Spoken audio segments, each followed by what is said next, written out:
आज मैं तुम्हें लूना जीवन के काम के बारे में समझाता हूँ। यहाँ जीवन जितना काम करता है इतना ही जीवन आराम भी करता है। क्यों कि जीवन के साथ काम के साथ आराम भी जुड़ा हुआ है। जहाँ काम है वहाँ आराम भी जुड़ा हुआ है। जीवन दो भाव से चलता है। एक काम के भाव से चलता है और दूसरा आराम के भाव से चलता है। जितने जीवन के लोग जीव जंतु सारा जीवन जितना जीवन का काम करके मर जाते हैं वो काम से छूटकर आराम करते हैं।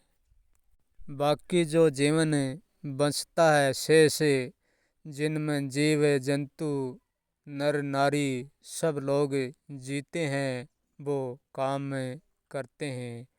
वो जीवन काम में बीतता है और जीवन से जो मर जाता है वो आराम में बीतता है। ऐसे ही दो कारणों से जीवन चलता है। काम में ही जीवन काम करता है और आराम में ही मरकर जीवन ही आराम करता है। हर व्यक्ति में, हर जीव जंतु, हर पशु पक्षी में जो जीवन से मुक्त जाता है, मर जाता है, वो मुक्ति वाला वो आराम करता है। और जो जीवन में जीता है कब वो काम करता है। दोनों का केंद्र जीवन एक ही है। आराम में सदा आराम शांति बनी रहती है। आराम शांति शून्य है और काम की चेतनता चेतनहीन सांसें काम करती है।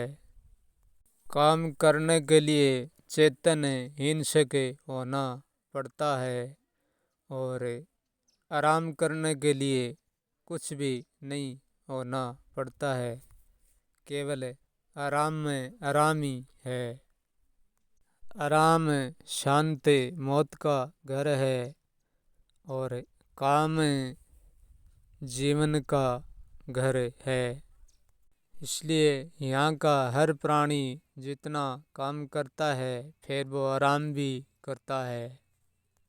यहाँ जो व्यक्ति मर जाता है, जो भी जीव वो काम के घर से सुख दुख से छूट जाता है और आराम के घर जाकर बढ़िया रहता है, आराम के घर सो जाता है।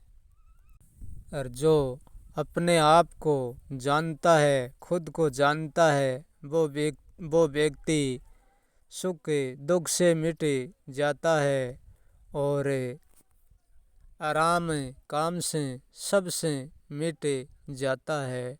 उनको ना तो काम करना पड़ता है और ना आराम करना पड़ता है और ना कोई सुख दुख का बहाने करना पड़ता है। वो सदा सदा के लिए परम आनंद के ही परम आनंद में आनंद चित रहता है। आराम अपनी ओर से कुछ क्रिया नहीं करता।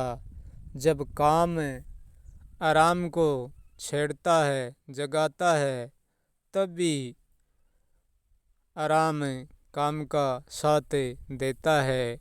काम सारा काम आराम के इशारे पर ही करता है, आराम का साथ लेकर ही करता है। परंतु काम को कोई काम नहीं, आराम को कोई काम नहीं करना पड़ता है।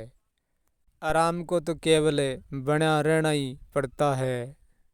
यहाँ जितना अनंत लंबे समय आराम का है इतना ही लंबा समय काम का भी है। क्योंकि काम के बिना आराम नहीं और आराम के बिना काम नहीं और उन दोनों के बिना जीवन नहीं। इसलिए लूना अपने को जानना, खुद को जानना बहुत ज़रूरी है, बहुत ज़रूरी है। कोई भी भूल कर ये मत समझो कि जानने की क्या आवश्यकता है, बहुत बड़ी आवश्यकता है। यदि समझोगे तो, और न समझोगे तो कोई आवश्यकता नहीं। क्योंकि आराम में काम की ललक छुपी हुई होती है और काम में आराम की ललक छुपी हुई होती है। जब कोई काम करता करता व्यक्ति आराम के लिए रुकता है तो उनका शरीर रुकता है, व्यक्ति की इच्छा पूरी तरीके से नहीं रुकती है, वह काम की ललक में चालू रहती है। ऐसे ही आई ललक काम में और आराम में है, जैसी व्यक्ति में है ऐसी। परंतु आराम की ललक जगाई जागती है, अपने से नहीं जगती है, वह अपने से कुछ नहीं करती है। परंतु काम को कोई जगाता है तो उसको जागना पड़ता है, और जो मिट जाता है उसको कोई नहीं जगा सकता, और ना वो जगाने पर जाग सकता। क्योंकि काम आराम तक तो असीमित होकर भी सीमित होना पड़ता है। जो मिट जाता है वो ना तो सीमित है और ना असीमित, कुछ भी नहीं। मिट जाता है वो ना तो शुरू में होता है और ना अंत में होता है। उनके बारे में कुछ कहा नहीं जाता, वो कहाँ होता और कहाँ नहीं होता है। क्योंकि जो उरे देखता है उनको परे भी देखना पड़ता है। मिट जाता है वो ना तो कुछ उरे देखता है ना कुछ परे देखता है, क्योंकि फिर उनमें देखना शेष रहता ही नहीं है।